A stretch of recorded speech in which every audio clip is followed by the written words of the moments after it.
Welcome to study गो वजीनत। आज इस video में हम सीआरपीसी का चैप्टर 31 डिस्कस करेंगे जो कि बात करता है क्रिमिनल केसेस के ट्रांसफर की।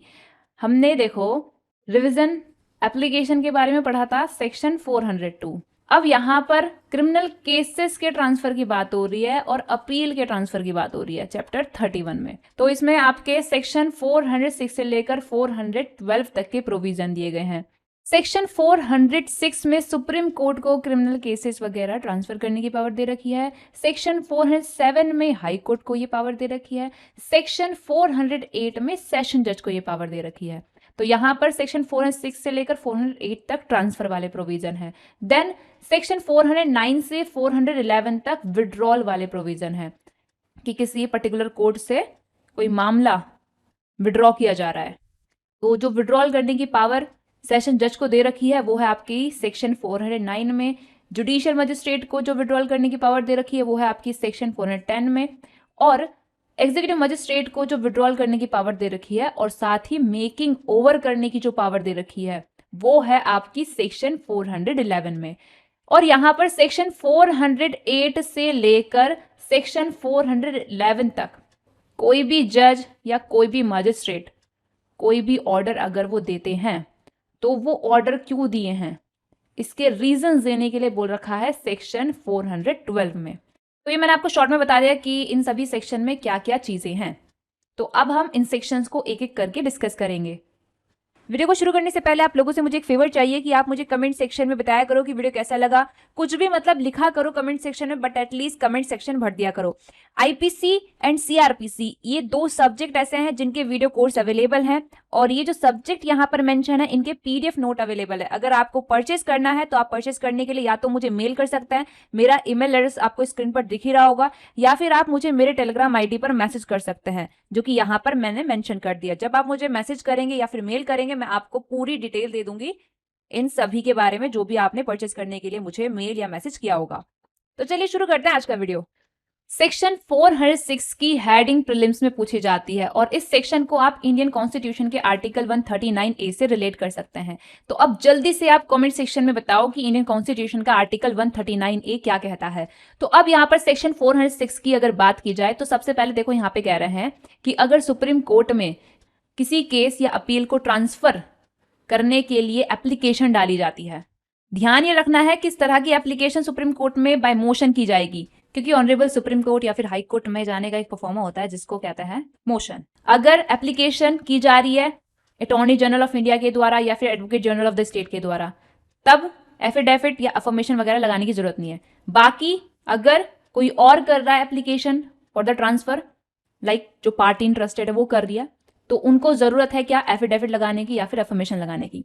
तो जब सुप्रीम कोर्ट में एप्लीकेशन की जाती है कि कोई पर्टिकुलर केस या कोई पर्टिकुलर अपील ट्रांसफर कर दी जाए और एप्लीकेशन की है किसने, या तो अटॉर्नी जनरल ऑफ इंडिया ने या फिर इंटरेस्टेड पार्टी ने, और उस एप्लीकेशन से सुप्रीम कोर्ट को ये चीज अपीयर कराई जाती है कि in the ends of justice ये चीज जरूरी है, न्याय के हित के लिए ये चीज जरूरी है कि कोई पर्टिकुलर केस या कोई पर्टिकुलर अपील ट्रांसफर की जाए, तो तब सुप्रीम कोर्ट क्या कर सकता है, सुप्रीम कोर्ट तब उस केस को या उस अपील को जिसके ट्रांसफर करने के लिए अप्लाई किया गया है ट्रांसफर कर सकता है एक हाई कोर्ट से दूसरे हाई कोर्ट में, या फिर ये कर सकता है कि ट्रांसफर कर सकता है केस अपील किसी क्रिमिनल कोर्ट से जो कि किसी पर्टिकुलर हाई कोर्ट के सबऑर्डिनेट है, किसी दूसरे ऐसे क्रिमिनल कोर्ट को जो उस वाली क्रिमिनल कोर्ट के या तो इक्वल है या सुपीरियर है, बट वो है किसी दूसरे हाई कोर्ट के सबऑर्डिनेट।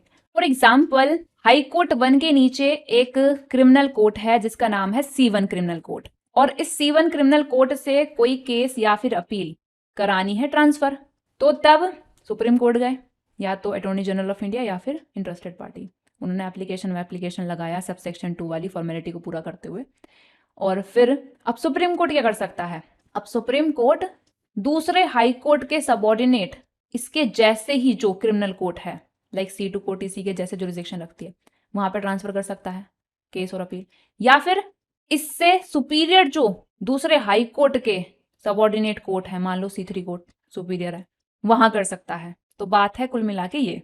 अब सबसेक्शन 3 कह रहा है कि जो एप्लीकेशन लगाई गई है ना, केस या अपील को ट्रांसफर करने की। अगर वो फ्रिवलस या फिर विशेषस है, मतलब मान लो कि वो बेतुकी की है, फालतू में लगाई है, मतलब कोर्ट को परेशान करने के लगाई है, ऐसी अगर वो पाता है कि वो एप्लीकेशन ऐसी है, तो जैसे कि वो इस वजह से ट्रांसफर एप्लीकेशन को डिसमिस करेगा। तो जब डिसमिस करेगा ना, साथ में क्या कर सकता है सुप्रीम कोर्ट, इसके साथ साथ जो एप्लीकेशन लगाया था उस एप्लीकेंट को ऑर्डर कर सकता है कि जो मामले की अपोजिट पार्टी है ना उसको कंपनसेशन दे। कितना कंपनसेशन? उतना कंपनसेशन देने के लिए बोल सकता है जो 1,000 रुपए से ज्यादा का नहीं होगा, और इतने ही अमाउंट तक के लिए कंपनसेशन लगा सकता है हाईकोर्ट। कहां पर? सेक्शन 407 के सबसेक्शन 7 में। वहीं जो सेशन जज है वो एज पर सेक्शन 408 सबसेक्शन 3 250 रुपए तक का ही लगा सकता है कंपनसेशन।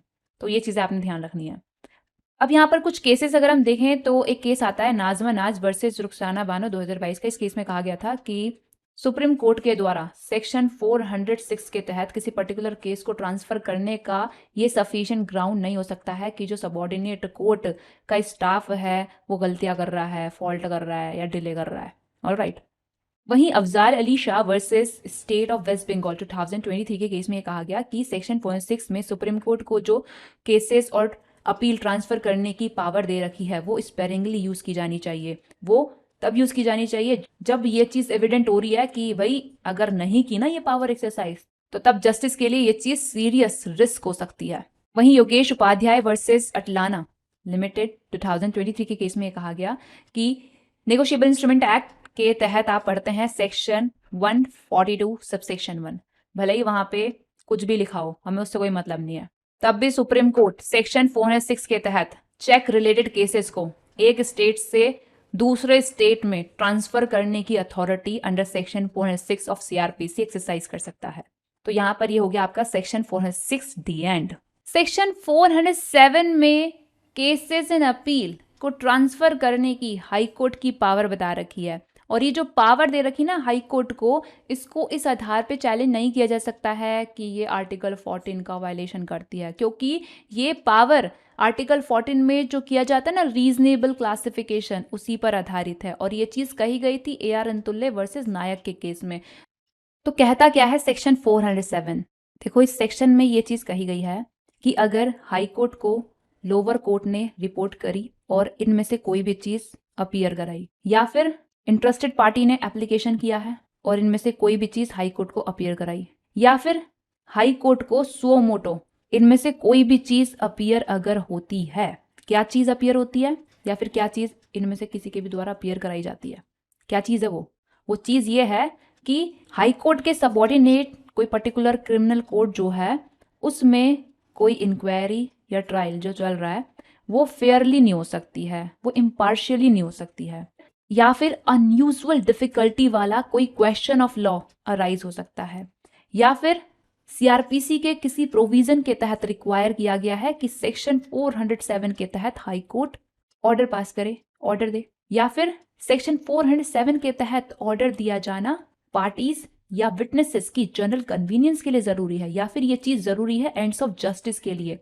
क्योंकि रीजनेबल एप्रीहेंशन हो रही है ये कि अगर सेक्शन 407 के तहत एक्शन ना लिया जाए तो फिर इससे क्या हो सकता है, जस्टिस की हार हो सकती है। तो इनमें से कोई भी चीज या तो अपीयर कराई जा रही है हाई कोर्ट को, या फिर सुओ मोटो हाई कोर्ट को अपीयर हो रही है, तो तब हाई कोर्ट क्या कर सकती है? तो तब हाई कोर्ट इनमें से कोई भी ऑर्डर दे सकती है। लाइक हाई कोर्ट ये ऑर्डर दे सकती है कि जो पर्टिकुलर ऑफेंस है उसकी इंक्वायरी की जाए या उसका ट्रायल किया जाए किसी ऐसे कोर्ट के द्वारा जो बाकी मामलों में तो कॉम्पिटेंट है, लेकिन इस चीज से फर्क नहीं पड़ता है कि वो सेक्शन 177 से लेकर 185 तक के जो टेरिटोरियल जुरिसडिक्शन के बारे में प्रोविजन दे रखे हैं उनके अकॉर्डिंग वो कॉम्पिटेंट नहीं है। सेकेंडली हाई कोर्ट ये भी ऑर्डर दे सकती है कि कोई पर्टिकुलर केस या पर्टिकुलर अपील या कोई पर्टिकुलर क्लास ऑफ केसेस या कोई particular class of appeals high court के सबऑर्डिनेट जो क्रिमिनल कोर्ट है उसी के जैसे ही जुरिसडिक्शन वाली किसी दूसरी क्रिमिनल कोर्ट को या फिर उसके सुपीरियर जुरिसडिक्शन वाली किसी दूसरी क्रिमिनल कोर्ट को ट्रांसफर कर दिया जाए। या फिर हाई कोर्ट ये ऑर्डर दे सकती है कि जो केस है, यहाँ पर अपील नहीं लिखा है, ध्यान रखना है ये चीज आपने, कि जो केस है वो कमिट कर दिया जाए कहाँ पे, कोर्ट ऑफ सेशन में। या फिर हाई कोर्ट ये ऑर्डर दे सकती है कि जो केस है या जो अपील है वो हाई कोर्ट को ही ट्रांसफर कर दी जाए। और हाई कोर्ट के द्वारा ही फिर वो ट्राई की जाए। तो अगर किसी लोअर कोर्ट से इस तरीके से हाई कोर्ट कोई केस ट्रांसफर करके मंगवाता है कि वही करेगा उसको ट्राई, तो अगर वो लोअर कोर्ट उस मामले से डील करती जहां से ट्रांसफर हुआ है ना हाई कोर्ट में मामला, तो तब वो जो प्रोसीजरल रूल अपनाती वही रूल्स अब जब हाई कोर्ट उस मामले से डील करेगा उसको अपनाने होंगे। और एक चीज आपने ध्यान रखनी है, जैसे कि मैंने आपको बताया सेक्शन 407 के तहत हाई कोर्ट एक्शन ले रही है, या तो लोअर कोर्ट ने रिपोर्ट किया तब, या फिर पार्टी इंटरेस्टेड ने एप्लीकेशन किया तब, या फिर वो सो मोटो एक्शन ले रही है। बट प्रोवाइजो देखो एक चीज क्लियर कर रहा है आपको, क्या चीज, कि कोई भी मामला हाई कोर्ट से ट्रांसफर कराने के लिए सेक्शन 407 में नहीं पहुंचा जाएगा डायरेक्टली तब जब वो मामला सेम ही सेशन डिवीजन के दो कोर्ट्स के बीच में ट्रांसफर हो रहा है, दो क्रिमिनल कोर्ट्स के बीच में ट्रांसफर हो रहा है। मतलब सेम सेशन डिवीजन में लाइक एक C1 क्रिमिनल कोर्ट है और एक है C2 क्रिमिनल कोर्ट, तो यहां से इधर ट्रांसफर कराना है तो इसके लिए डायरेक्टली हाई कोर्ट नहीं पहुंच जाएंगे। इसके लिए पहला स्टेप लेना होगा क्या, कि सेशन जज के पास जाया जाए। अगर सेशन जज रिजेक्ट कर देता है रिक्वेस्ट ट्रांसफर की, तो सिर्फ तभी हाई कोर्ट को अप्रोच किया जा सकता है सेक्शन 407 ऑफ CRPC के तहत। और हर एक एप्लीकेशन जो सेक्शन 407 में ट्रांसफर के लिए की जाती है ना, वो बाय मोशन की जाएगी, और हर उस एप्लीकेशन को सपोर्ट किया जाएगा बाय एफिडेविट या अफर्मेशन, मतलब एफिडेविट या अफर्मेशन लगा के उस एप्लीकेशन को किया जाएगा। बट ये चीज करने की जरूरत नहीं है तब जब applicant advocate general of the state हो। और अगर एप्लीकेशन करने वाला व्यक्ति एक्यूज पर्सन है तो तब हाई कोर्ट डायरेक्ट कर सकती है एक्यूज को कि भाई तू बॉन्ड एग्जीक्यूट कर विद या विदाउट श्योरिटी वाला, ताकि अगर हाई कोर्ट सबसेक्शन 7 में ऑर्डर करे कि भाई तू कंपनसेशन दे क्योंकि तेरी जो एप्लीकेशन है वो फ्रिवलस है या फिर विशेषस है, अगर ऐसा कुछ हो गया कि उसकी एप्लीकेशन ही फ्रिवलस निकली या विशेषस निकली, तो सबसेक्शन 7 में हाई कोर्ट उसको 1000 रुपये तक के अमाउंट का अपोजिट पार्टी को कंपनसेशन दिलवाएगी ना, तो इसलिए उस कंपनसेशन को सिक्योर किया जा सके, यहाँ पे बॉन्ड एग्जीक्यूट करने के लिए डायरेक्शन देने की हाई कोर्ट को पावर दे रखी है। और जब भी एक्यूज पर्सन सेक्शन 407 में ट्रांसफर की एप्लीकेशन करता है हाई कोर्ट में, तो इस चीज का रिटर्न नोटिस कि मैंने एप्लीकेशन की है उसको देना पड़ता है किसको, पब्लिक प्रोसिक्यूटर को, किन आधार पर एप्लीकेशन की, उन आधारों की कॉपी के साथ। और उस एप्लीकेशन पर मेरिट पर कोई भी ऑर्डर तब तक नहीं दिया जाएगा जब तक कि उस नोटिस को दिए जाने और एप्लीकेशन पर सुनवाई किए जाने के बीच 24 आवर्स ना बीत गए हों। ऑलराइट, ये चीज प्रीलिम्स में पूछ ली जाती है। सबसेक्शन 6 में हाई कोर्ट को पावर दी गई है कि जिस सबऑर्डिनेट कोर्ट से केस या अपील ट्रांसफर करने के लिए अप्लाई किया गया ना हाई कोर्ट में, उस सबऑर्डिनेट कोर्ट में प्रोसीडिंग को स्टे किए जाने का हाई कोर्ट ऑर्डर दे सकती है। वो भी कब, जब ऐसा करना उसको इंटरेस्ट ऑफ जस्टिस के लिए लग रहा है जरूरी, वो भी उन टर्म्स पर जो कि उसको लग रही है सही। लेकिन भले ही उसने स्टे का ऑर्डर दे दिया हो, यहाँ पे फर्क नहीं पड़ता इस चीज से। किस चीज के ऊपर, सबऑर्डिनेट कोर्ट की सेक्शन 309 में एक्यूज को जुडिशियल कस्टडी में रिमांड करने की पावर पे। स्टे के ऑर्डर होने के बावजूद भी ये पावर सबऑर्डिनेट कोर्ट अपनी एक्सरसाइज कर सकता है। सबसेक्शन 7 देखो वही चीज कहता है कि एप्लीकेशन ट्रांसफर के लिए जो की जा रही है सेक्शन 407 के सबसेक्शन 1 में, अगर उसको हाई कोर्ट डिसमिस कर रहा है, क्यों, क्योंकि वो फ्रिवलस है या विशेषस है, बेतुकी की है, बेफालतू में की गई है, तो डिसमिस करते करते उसको एक चीज और करने की पावर है, क्या, कि जो एप्लीकेंट है उसको ऑर्डर कर सकता है कि उतनी अमाउंट तक का जो 1000 रुपए से ज्यादा की नहीं होगी कंपनसेशन पे कर अपोजिट पार्टी को। कितनी अमाउंट तक का, उतनी अमाउंट तक का जो कि सर्कमस्टांसेस को देखते हुए अप्रोप्रिएट लग रही है, बट वो अमाउंट 1000 रुपए से ज्यादा की नहीं होगी। सबसेक्शन 8 हमने डिस्कस कर लिया था। सबसेक्शन 9 देखो ये याद है कि कोई ऑर्डर अगर गवर्नमेंट सेक्शन 197 के तहत देती है तो उसके ऊपर सेक्शन 407 में हमने जो भी बात डिस्कस की वो कोई प्रभाव नहीं डालने वाली मानी जाएगी। तो जल्दी से जाओ सेक्शन 197 देखो बैरेक्ट में है क्या। तो ये हो गया आपका सेक्शन 407 जो आप रिलेट कर सकते हैं इंडियन कॉन्स्टिट्यूशन के आर्टिकल 228 से। सेक्शन 408 में सेशन जज की पावर दे रखी है केस एंड अपील को ट्रांसफर करने की। यहाँ पे कह रहे हैं कि अगर लोअर कोर्ट ने रिपोर्ट किया या फिर एप्लीकेशन लगाई है इंटरेस्टेड पार्टी ने या फिर खुद ही अगर अपीयर हो रहा है सेशन जज को कि इस सबसेक्शन के तहत इंटरेस्ट ऑफ जस्टिस के लिए जरूरी है ऑर्डर दिया जाना ट्रांसफर का, तो तब सेशन जज ऑर्डर कर सकता है कोई पर्टिकुलर केस उसकी सेशन डिवीजन में एक क्रिमिनल कोर्ट से दूसरे क्रिमिनल कोर्ट में ट्रांसफर किया जाए। और फिर सेक्शन 407 के सबसेक्शन 3, 4, 5, 6, 7, 9 इनमें जो प्रोविजन दिए गए हैं वही अब यहाँ पर भी अप्लाई होंगे उस एप्लीकेशन के ऊपर जो ट्रांसफर की गई है सेशन जज के समक्ष। बट एक चीज छोड़ के, अगर एप्लीकेशन डिसमिस कर रहा है सेशन जज इस वजह से कि जो एप्लीकेशन की गई है वो फ्रिवलेस है या विशेषस है, तो जो अमाउंट ऑफ कंपनसेशन वो अवार्ड कर सकता है वो मैक्सिमम कितनी हो सकती है 250 रुपीज। बट सेक्शन 407 में हाई कोर्ट अवार्ड कर सकता है 1000 रुपए तक के कंपनसेशन की अमाउंट। और यहां पर आप याद करो हमने पढ़ा था प्रोवाइजो सबसेक्शन 2 में सेक्शन 407 में क्या पढ़ा था कि सेम सेशन डिवीजन में एक क्रिमिनल कोर्ट से दूसरे क्रिमिनल कोर्ट में अगर कोई मामला ट्रांसफर करवाना है तो सीधे मुंह उठा के हाई कोर्ट नहीं आएंगे, पहले जाएंगे कहाँ पे सेशन जज के समक्ष। तो सेशन जज के समक्ष जाएंगे तो किस सेक्शन के तहत जाएंगे, इस सेक्शन के तहत। तो अगर यहाँ पर सेशन जज आपकी ट्रांसफर की जो रिक्वेस्ट के लिए आपने एप्लीकेशन लगाई थी वो कर देता है रिजेक्ट, सिर्फ तभी आप जा सकते हो हाई कोर्ट में सेक्शन 407 के तहत अपने मामले को ट्रांसफर कराने के लिए। तो अब तक जो हमने प्रोविजन डिस्कस किए वो थे ट्रांसफर के बारे में। अब आएंगे प्रोविजन विड्रॉल के बारे में। तो सबसे पहले देखो सेक्शन 409 में पावर दे रखी है किसको, सेशन जज को, केस एंड अपील विड्रॉल करने की। तो सबसे पहले कह रहे हैं कि जो सेशन जज है वो अपने किसी सबऑर्डिनेट असिस्टेंट जज या सीजीएम के पास से कोई केस या अपील विड्रॉ कर सकता है, वापस ले सकता है। या फिर अगर कोई केस या अपील मेक ओवर की थी असिस्टेंट सेशन जज को या सीजीएम को सेशन जज ने, तो वो फिर से मंगवा सकता है कि लाओ मेरे पास दो वापस इसे। वहीं सबसेक्शन 2 ये कह रहा है कि अगर सेशन जज ने कोई केस या कोई अपील मेक ओवर किया था एडिशनल सेशन जज को, तो उस एडिशनल सेशन जज के समक्ष उस केस का ट्रायल शुरू होने से पहले कभी भी या उस अपील की सुनवाई होने से पहले कभी भी वो केस वो अपील सेशन जज वापस मंगवा सकता है फिर से कि लाओ वापस दो फिर से।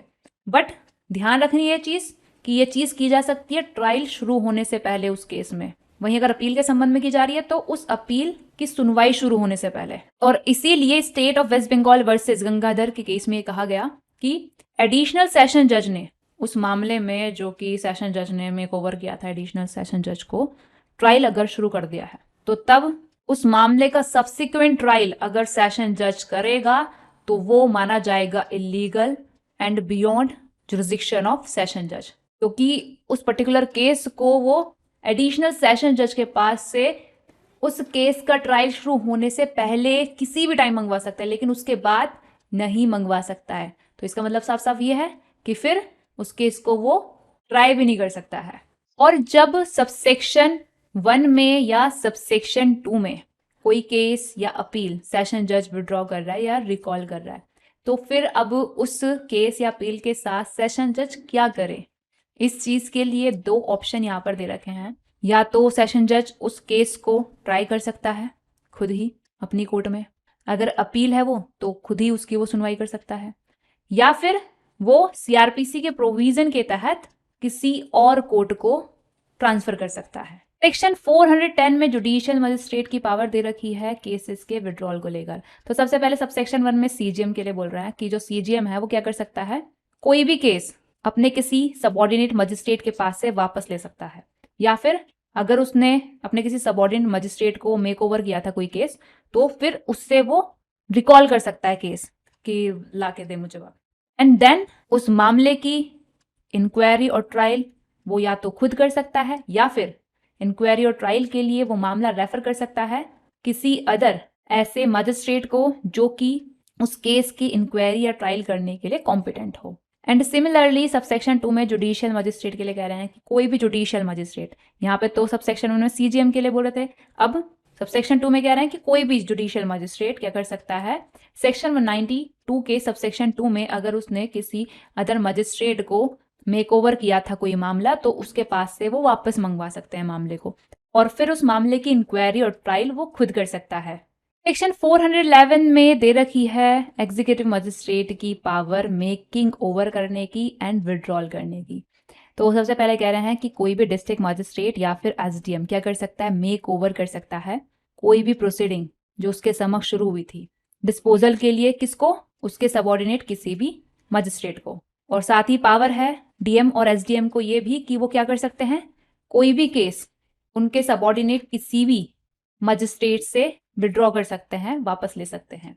या फिर उन्होंने मेकओवर किया था अपने किसी सबऑर्डिनेट मजिस्ट्रेट को, तो उसके पास से वो उस केस को रिकॉल कर सकते हैं, फिर से मंगवा सकते हैं। एंड देन उसको फिर या तो वो खुद निपटा सकते हैं, डिस्पोज ऑफ कर सकते हैं, या फिर डिस्पोजल के लिए किसी अदर मजिस्ट्रेट को रेफर कर सकते हैं। तो ये हो गया आपका सेक्शन 411। सेक्शन 412 में देखो वही बात कही गई है जो हमने स्टार्टिंग में डिस्कस कर ली थी कि सेक्शन 408 में या फिर 409 में अगर सेशन जज कोई ऑर्डर दे रहा है तो तब सेशन जज के ऊपर मैंडेटरी है कि वो रीजंस रिकॉर्ड करेगा कि ऐसा ऑर्डर वो क्यों दे रहा है। वहीं मजिस्ट्रेट अगर सेक्शन 410 में या 411 में कोई ऑर्डर निकाल रहे हैं तो साथ साथ में वो रिकॉर्ड करेंगे उस ऑर्डर को दिए जाने के रीजन भी। तो ये हो गया आपका सेक्शन 412। और इसके साथ साथ आपका चैप्टर 31 सीआरपीसी का होता है कंप्लीट। कहीं पर भी कोई चीज अगर आपको समझ नहीं आई है तो आप कमेंट में पूछ सकते हैं, इंस्टाग्राम, टेलीग्राम, कहीं पर भी पूछ सकते हैं। मेरा टेलीग्राम चैनल है स्टडी गो विद जीनत के नाम से, वहां पर जुडिशरी से रिलेटेड मटेरियल्स और अपडेट आपको मिलती रहती है, तो उसको आप जरूर ज्वाइन कीजिएगा। मेरा इंस्टाग्राम पेज है स्टडी गो विद जीनत के नाम से, वहां पर मैं लीगल मीम्स वगैरह शेयर करती रहती हूँ, तो वो भी आप फॉलो कर सकते हैं। काफ़ी सारे सब्जेक्ट हैं जिनकी लिस्ट मैंने डिस्क्रिप्शन में डाल दी है, उनके पीडीएफ नोट अवेलेबल हैं। अगर आपको परचेस करना है या डिटेल लेनी है तो आप या तो मुझे मेल कर सकते हैं मेरे ईमेल एड्रेस पर जो कि आपको स्क्रीन पर दिख रहा है, या फिर आप मुझे मेरे टेलीग्राम आईडी पर मैसेज कर सकते हैं जो कि मैंने डिस्क्रिप्शन में डाल दी है। आप मुझे जब भी मेल करते हैं या मैसेज करते हैं तो एक रीजनेबल टाइम में किया करो, लाइक सुबह के 9 बजे से लेकर शाम के 5 बजे के बीच। इसके अलावा किसी भी टाइम पर अगर आप मैसेज करते हैं या मेल करते हैं तो आपको जो रिप्लाई मिलेगा ना वो इसी टाइम के बीच में मिलेगा। तो आज की वीडियो के लिए बस इतना ही रखते हैं। आई होप आपको वीडियो अच्छा लगा हो। वीडियो अच्छा लगा है तो लाइक करना और कमेंट करके बताना। कमेंट सेक्शन में कुछ ना कुछ जरूर लिखा करो, बट एटलीस्ट कमेंट सेक्शन भर दिया करो, और चैनल को तो सब्सक्राइब कर ही लिया करो। तो thank you for watching my video. मिलते हैं सीआरपीसी के अगले वीडियो लेक्चर में।